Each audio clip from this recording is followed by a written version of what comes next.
Hello bye bye చెప్పే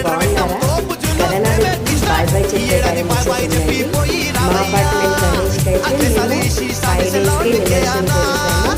next ఇంకా అల్కట్మెంట్ టౌన్షిప్లో ఉన్న గణేష్ అన్నిటివి కూడా నేను మ్యాక్సిమం ఈ వీడియోలో ఒక మినీ బ్లాగ్లో చూపిస్తున్నాను నిమజ్జనాన్ని. ఒకవేళ మీరు ఫుల్ బ్లాగ్ చూడాలనుకుంటే కనుక నా యూట్యూబ్ ఛానల్ విజిట్ చేసేయచ్చు. చాలా అంటే చాలా అద్భుతంగా జరిగిందండి నిమజ్జనం. అన్ని గణేషుని కన్నుల పండుగగా అనిపించింది. దివాళీ ముందే వచ్చేసిందా అనిపించింది. అంత బాగుంది. చూస్తున్నారుగా ప్రతి ఒక్కరు చాలా బాగా సెలబ్రేట్ చేసుకున్నారు. ఆ గణేష్ని ఎంతో ఆనందంగా పంపించారు. మా ఏరియాలో అయితే ఇలా జరిగింది. మీ అందరి దగ్గర ఎలా జరిగిందో నాకైతే కమెంట్స్లో తెలియజేయండి. ఈ వీడియో కనుక మీకు నచ్చినట్లయితే లైక్ చేయండి, షేర్ చేయండి.